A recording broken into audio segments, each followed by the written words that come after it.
सो हम लोग जितने भी प्रोग्राम्स लिखेंगे वो सारे प्रोग्राम्स हम लोग लिखेंगे हाई लेवल लैंग्वेज में।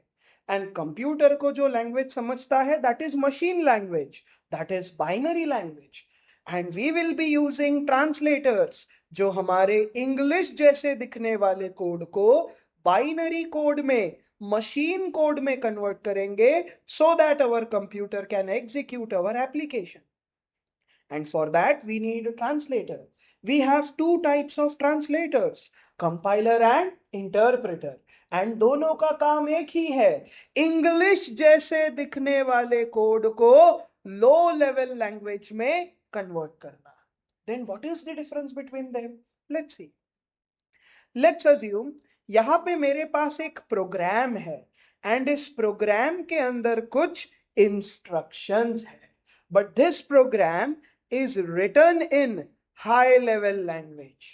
एक ऐसा फाइल जिसके अंदर इंग्लिश लाइक स्टेटमेंट्स लिखे होते हैं उस फाइल को कहा जाता है सोर्स कोड। एक ऐसा फाइल जिसके अंदर हम लोग इंग्लिश जैसे स्टेटमेंट्स लिखते हैं उस फाइल को कहा जाता है सोर्स कोड। इस सोर्स कोड के अंदर ही हमारा प्रोग्राम प्रेजेंट है, but this program is present in the form of high level language. अगर इस प्रोग्राम को मुझे कंप्यूटर पे रन करना है तो इस प्रोग्राम को मुझे कन्वर्ट करना पड़ेगा जीरोस एंड वंस में। And for that here I am using compiler. Here जब मैं इंग्लिश जैसा दिखने वाला प्रोग्राम किसी कंपाइलर को पास करूंगा तो ये कंपाइलर मेरे सोर्स कोड को टॉप टू बॉटम रीड करेगा in a single scan. Top to bottom read करेगा इन अ सिंगल स्कैन। और अगर कोड के अंदर कोई भी गलती नहीं है तो कंप्लीट इंग्लिश जैसा दिखने वाला कोड जीरोस एंड वंस के फॉर्म में कन्वर्ट होगा और ये कंप्लीट कोड एक फाइल के अंदर प्रेजेंट रहेगा। इस फाइल को कहा जाता है ऑब्जेक्ट कोड। इस फाइल को कहा जाता है object code. So what is the job of a compiler? English जैसे दिखने वाले कोड को टॉप टू बॉटम रीड करना इन अ सिंगल स्कैन।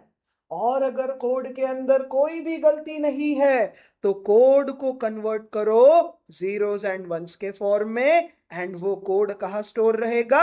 एक सेपरेट फाइल के अंदर। इस फाइल को कहा जाता है ऑब्जेक्ट कोड।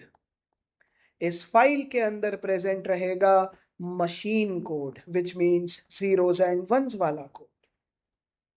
व्हाट इफ कि हमारे पास एक और प्रोग्राम है एंड इस प्रोग्राम के अंदर स्टेटमेंट नंबर 3 पे कुछ तो गलती है।